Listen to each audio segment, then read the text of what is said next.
Olá, pessoal. Eu sou a professora Jaciane Souza. Seguimos no nosso curso Comunidade, Território e Políticas Sociais e estamos indo para a nossa nona aula. Eu espero que até aqui tenha sido um processo de troca de conhecimento, de vivências e, sobretudo, de questionamentos, né? De que profissional é esse, de que forma que eu quero estar no meu território, de que forma que eu penso o território e que eu penso as políticas necessárias para serem efetivadas nesse território.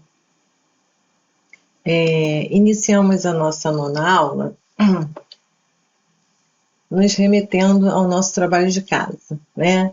Ao nosso deverzinho, que foi aquela troca, aquele relatório de troca de vivências. E aí nós tivemos um exemplo da vivência atrelado à família indígena. E ficou aí uma proposta para que a gente pudesse pensar, a partir desse relato de vivências, o conceito família e a proteção do Estado.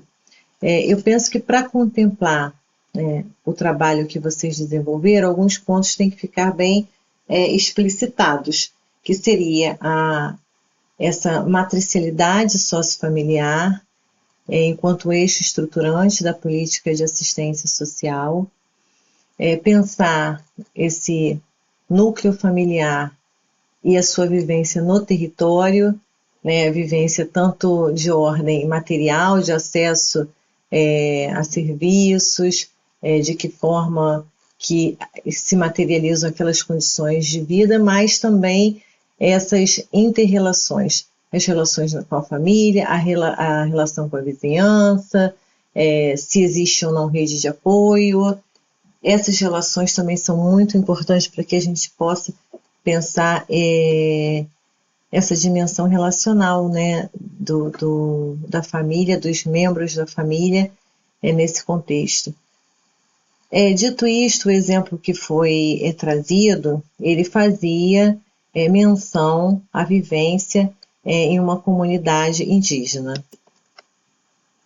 E aí a pergunta foi de que forma que nós estamos pensando, né, a possibilidade de atendimento aos arranjos diversos familiares e pensamos de que forma nós estaríamos ali naquela comunidade indígena e qual seria a proposta de trabalho a ser realmente efetivada. Então eu trouxe aqui um pouquinho para a gente pensar, né, que os povos indígenas eles devem ser respeitados na sua organização social.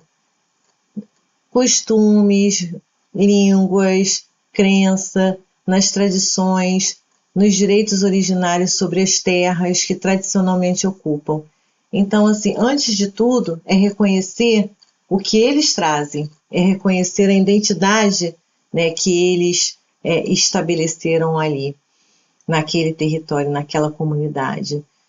E aí, assim, a autodeterminação é uma garantia prevista na Convenção 169, nós já falamos sobre ela um pouco, né, em aulas passadas, quando nós falamos da questão das comunidades quilombolas.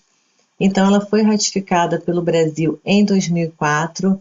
O seu reconhecimento implica respeitar e acatar os pontos de vista das diferentes nações indígenas e oportunizar espaços de escuta e ouvir as suas definições sobre o trabalho social que desejam.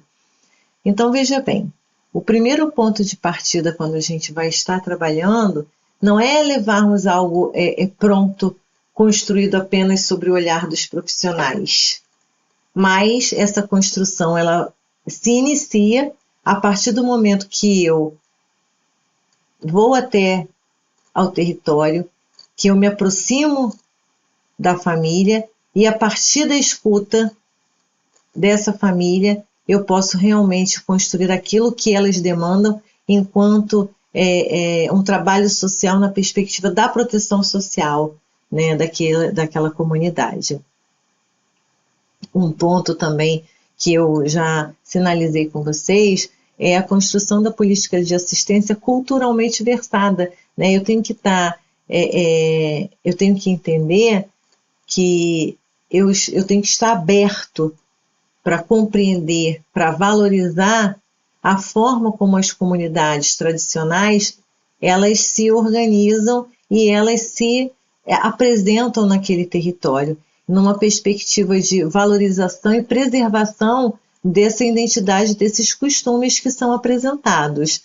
Então, quando falamos em cultura, nós estamos nos referindo a uma maneira de ver e de ser, né, de se situar nesse mundo. Nós estamos falando da forma de organizar a vida social, política, econômica e espiritual de cada povo. Então, nesse sentido, cada povo tem uma cultura distinta da outra, porque se situa no mundo e se relaciona com ele de maneira própria.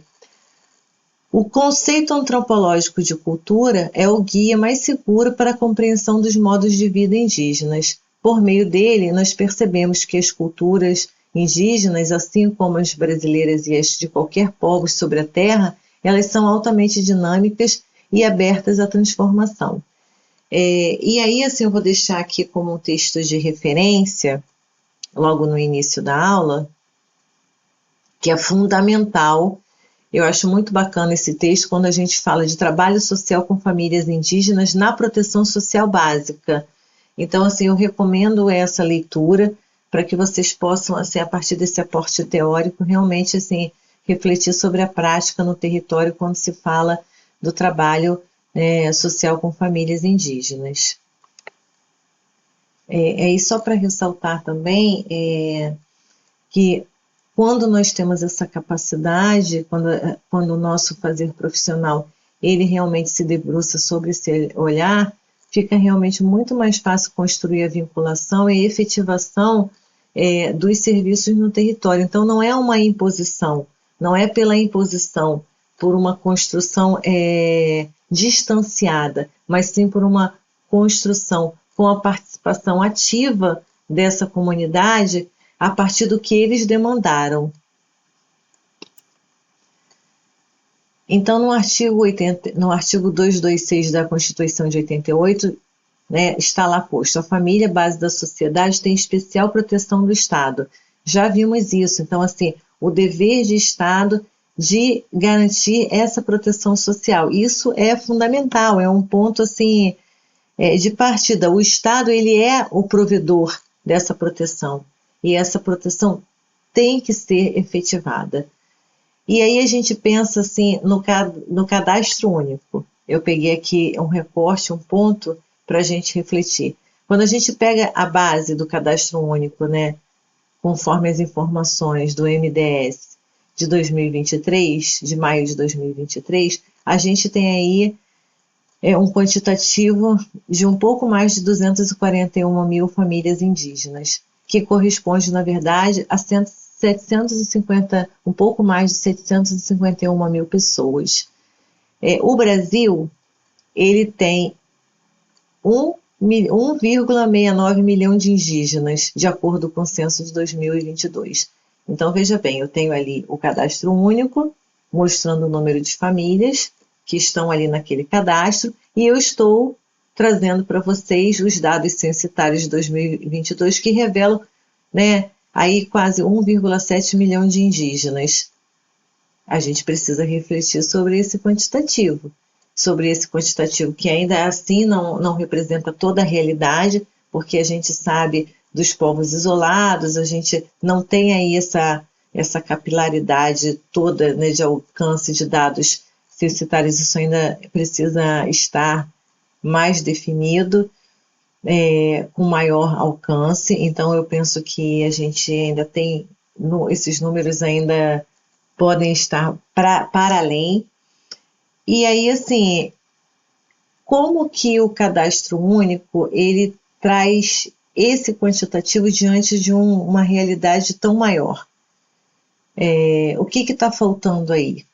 Onde está a questão? Tem um outro ponto também que é interessante a gente pensar, que de 2010 para 2020, houve um aumento significativo no registro do censo. Então, eu imagino que no próximo censo o registro ainda vai ser maior, né, por conta da... Só que em 2010 que nós passamos a ter esses dados registrados no que se refere às comunidades indígenas. Então, esse quantitativo ele representa menos de 1%, né, do total de habitantes do Brasil. E outra questão também é a questão do território, das terras. Veja, a gente tem esse quantitativo, porém, considerando a totalidade de indígenas vivendo no país, menos de 40%, né, é que vivem e residem em terras realmente indígenas, reconhecidas. E o restante, mais de 1 milhão, eles estão fora dessas terras. É um outro dado que a gente precisa pensar. Um ponto importante quando a gente fala lá em cima do CAD único, do cadastro único, é considerar que também esse ano a resolução vai estar considerando os indígenas que são migrantes. Então, assim, aí nós vamos ter também a possibilidade de pensar em políticas para essa população aí que também não está ainda quantificada. E aí, assim, realmente a gente precisa de números, né, e se debruçar sobre esses números para uma análise profunda, para pensar também nas políticas públicas que consigam, de fato, atender a demanda desse outro recorte da população que está posto aí, que a gente precisa dar visibilidade. Pensando na Política Nacional de Assistência Social, a gente tem aí um trabalho voltado para as pessoas em situação de pobreza e necessidades especiais e necessidades sociais, e na perspectiva de contemplar outras formas de vulnerabilidade, de tornar visíveis pessoas tradicionalmente invisíveis ou excluídas socialmente. E nesse ponto, os indígenas sofreram muito com o preconceito, com a discriminação, com a exclusão. E nós já refletimos sobre esse ponto, essa questão de pensar que essa discriminação étnica e racial, ela na verdade ela é promovedora, ela promove, ela tem essa capacidade aí de exacerbar essas vulnerabilidades sociais. E por isso elas devem ser enfrentadas, né? Eu acho muito interessante que a gente possa realmente estar atentos a esse ponto, porque se eu não considerar que essa discriminação, né, étnica, racial, ela está ali sendo um ponto para desproteção, eu também não consigo avançar na proposta de trabalho social com essas famílias, com as famílias indígenas. Então, a assistência social que deve ser prestada a quem dela necessitar, independentemente de contribuição prévia, mas independentemente de credo, raça, cor, etnia ou orientação sexual. Então, assume, né, que somente será universal se for equânime, e só será equânime se reconhecer as diferenças, né, o direito a ser diferente e as especificidades regionais e locais dos territórios.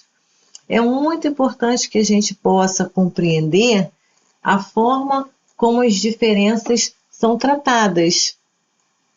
E quando a gente trabalha esse conceito, né, com as famílias indígenas, é muito importante que a gente venha considerar o quanto elas foram excluídas e o quanto existe aí de danos historicamente perpetuados e até hoje ainda assim vem se repetindo no que se refere ao respeito à vivência dessas comunidades nos seus territórios. Cada vez mais eles são expulsos e excluídos e, inclusive, sofrem de uma violência profunda, de morte violenta, né, e que não há uma total desproteção no que se refere à vida realmente dessas pessoas.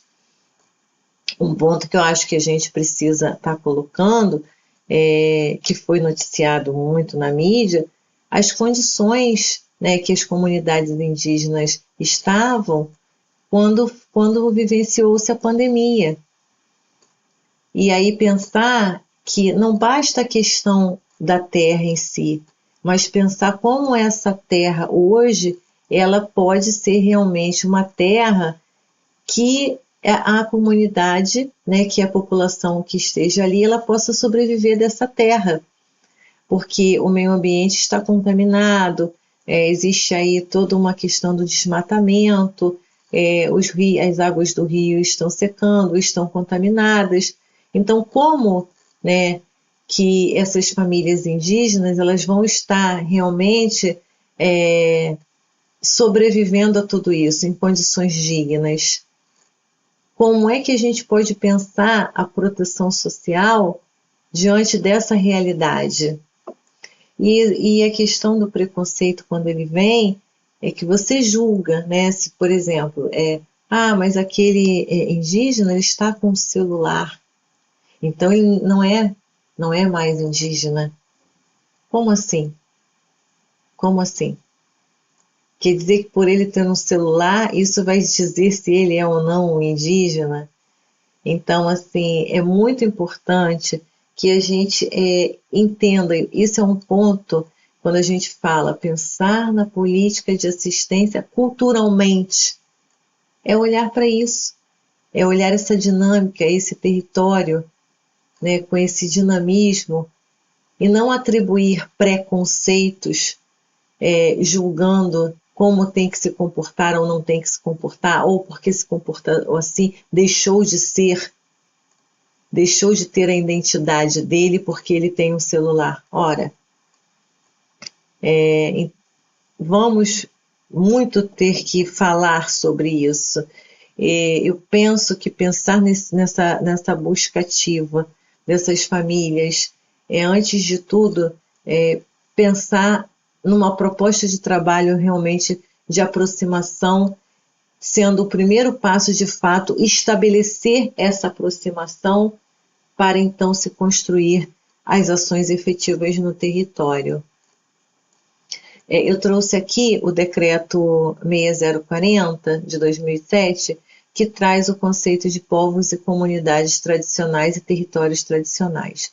Então, povos e comunidades tradicionais são grupos, né, culturalmente diferenciados e que se reconhecem como tais, que possuem formas próprias de organização social e que ocupam e usam territórios e recursos naturais como condição para sua reprodução cultural, social, religiosa, ancestral e econômica, utilizando conhecimentos, inovações e práticas geradas e transmitidas pela tradição. Territórios tradicionais são os espaços necessários à reprodução dessa cultura, são espaços necessários para a reprodução social e econômica desses povos e comunidades tradicionais, sejam eles utilizados de forma permanente ou sejam eles considerados utilizados de forma temporária. Um ponto aí que eu destaco como sendo importante, né, que o Ministério Público Federal ele é definido como uma instância do poder jurídico a quem os povos indígenas devem recorrer.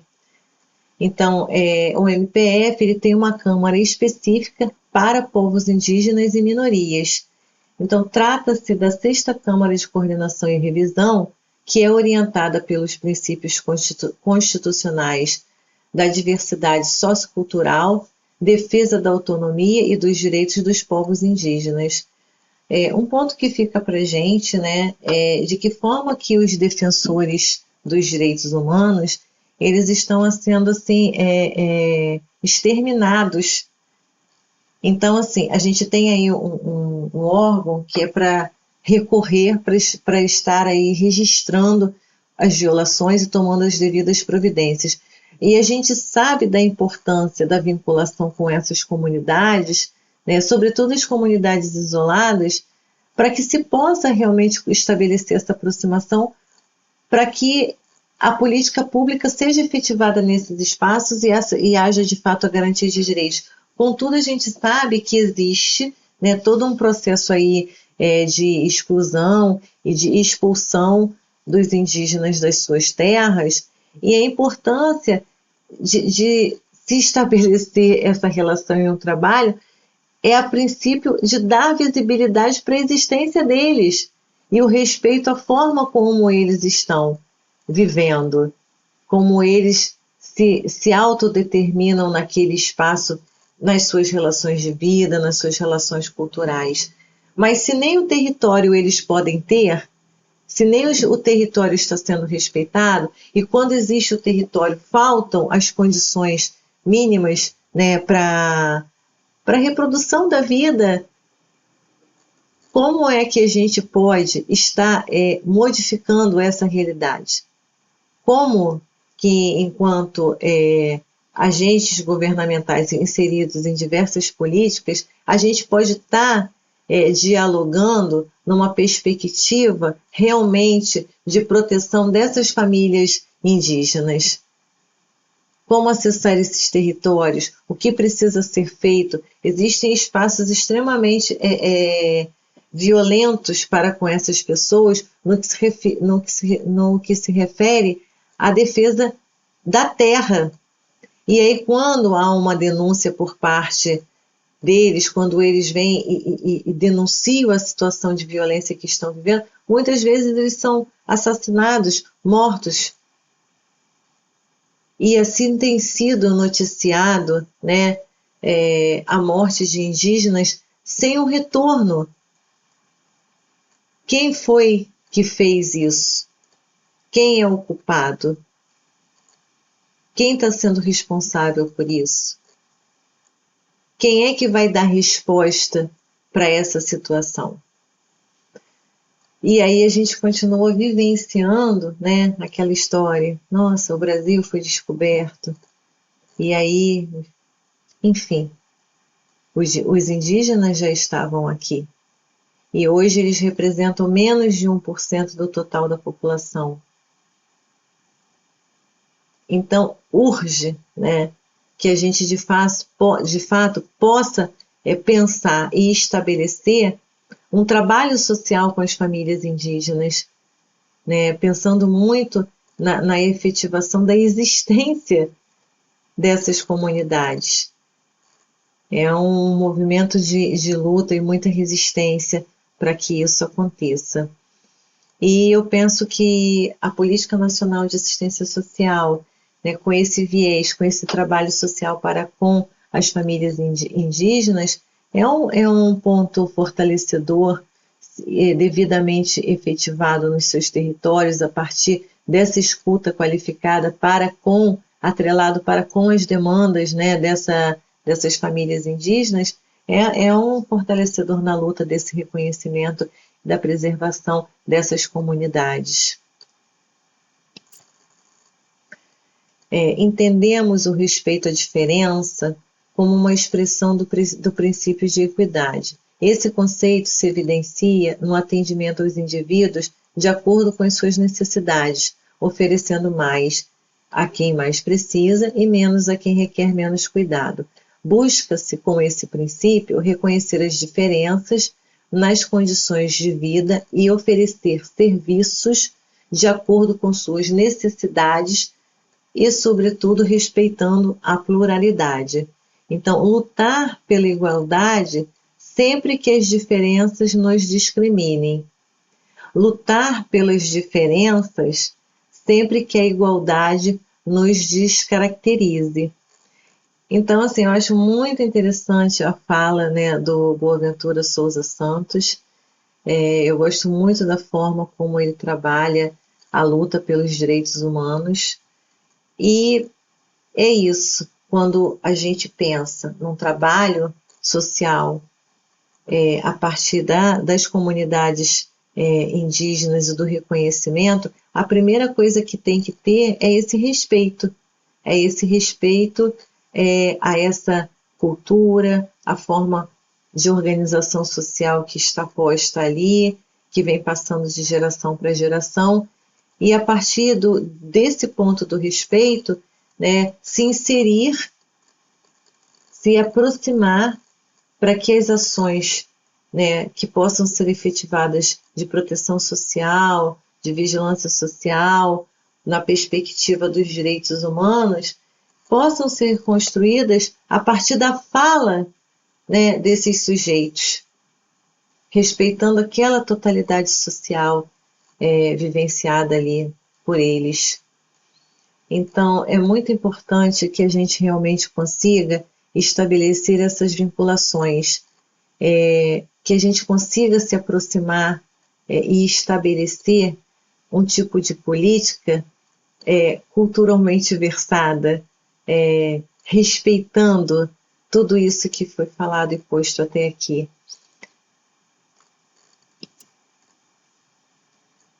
A partir desse diálogo, eu trouxe aqui um trabalho de campo que fala agora sobre a porta de entrada na proteção social. Então, eu começo destacando os centros de referência e assistência social, que deve promover a entrada das famílias ao SUAS. O Serviço de Proteção e Atendimento Integral à Família, o PAIF, ele deve ser trabalhado com os povos indígenas na perspectiva do enfrentamento das desigualdades e discriminações, a que foram historicamente submetidos, especialmente valorizando suas formas de organização e resistência. Esse documento ele também se encontra nas referências bibliográficas e eu acho muito importante, né, que se faça a leitura. Então, o Serviço de Proteção e Atendimento Integral à Família, o PAIF, ele tem como função primordial realizar o trabalho social com famílias do território de abrangência do CRAS.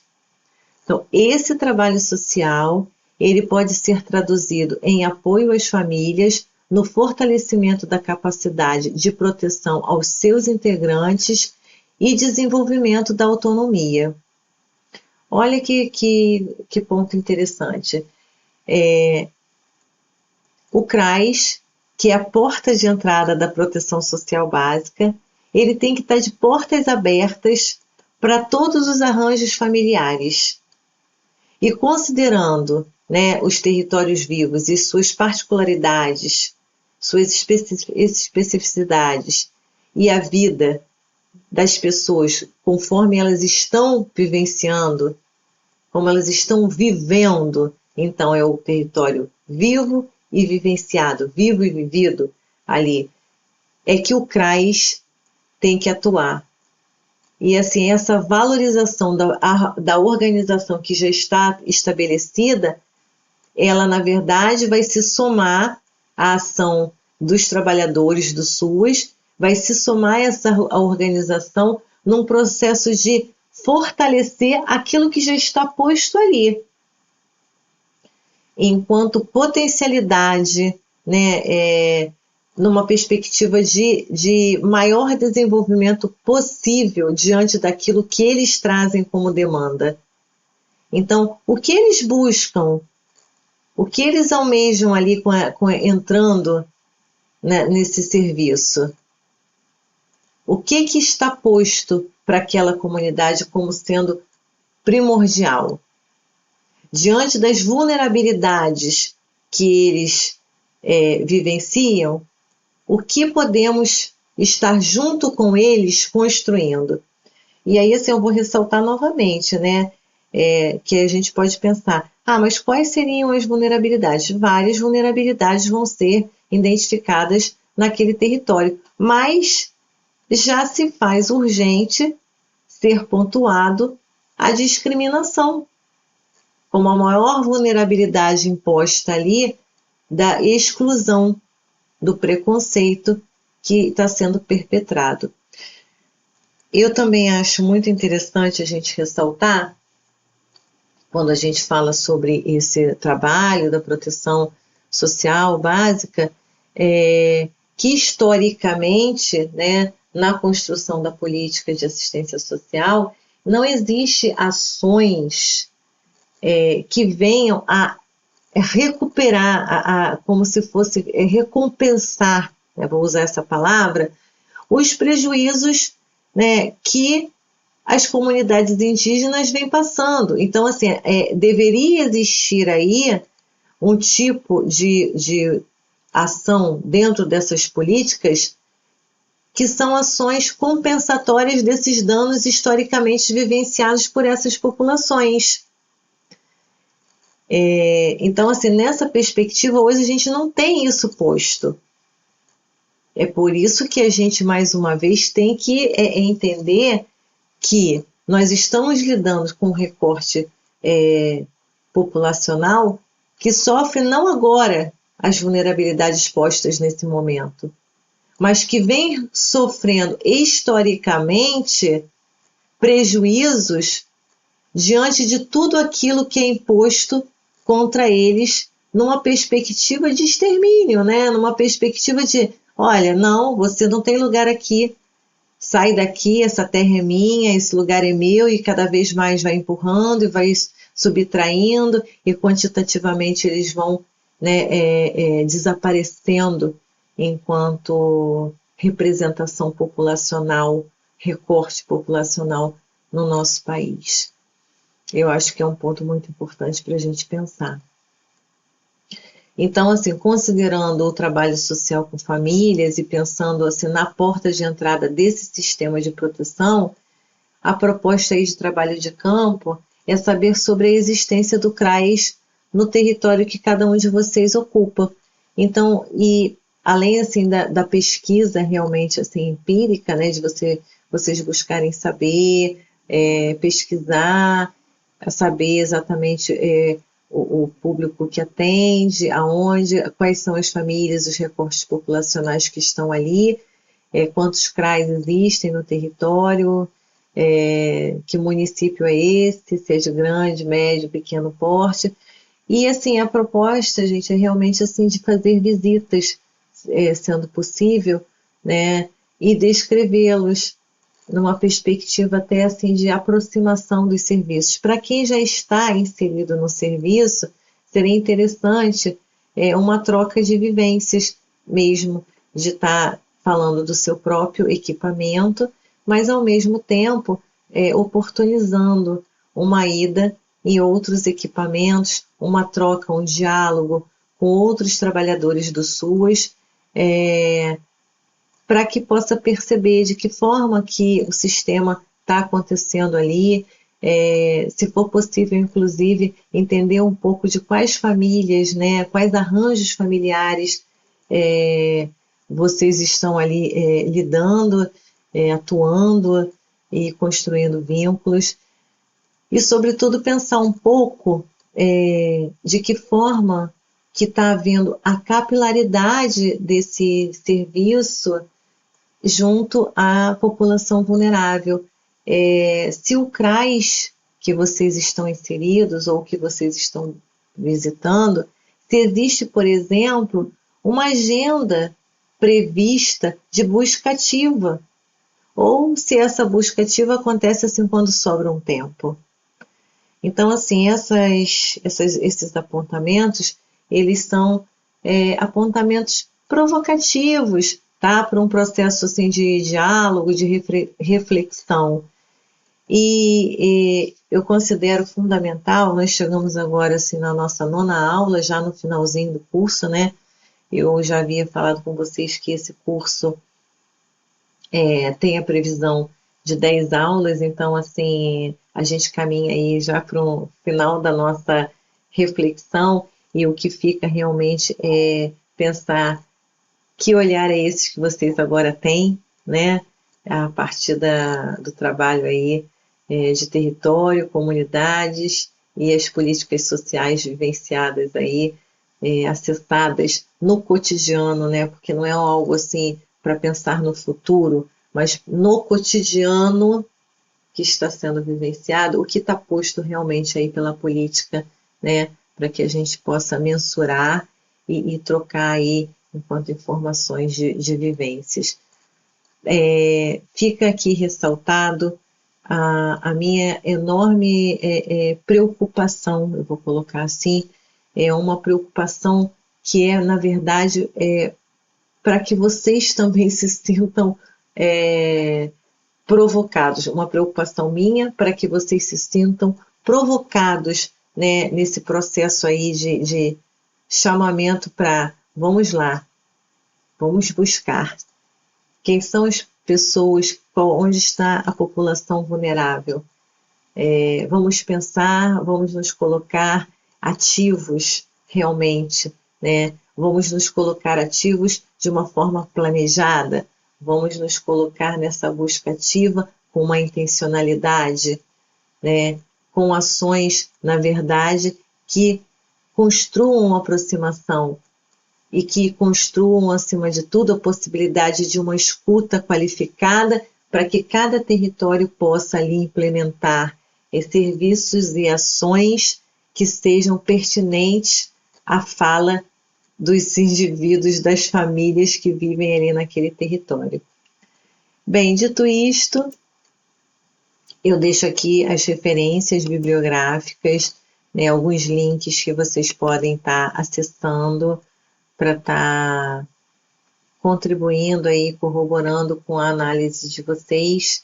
Então, encerramos a aula de hoje. Bom trabalho aí de campo, tá?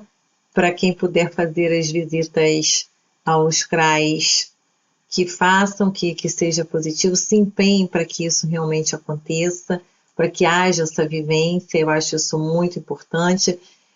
Nada se esgota aqui na nossa sala de aula virtual, nada se esgota. Isso aqui é um ponto de partida, né? Essa possibilidade da educação permanente é um ponto de partida. É um ponto de partida para que vocês possam realmente estar se aperfeiçoando a prática, né, cotidiana de vocês.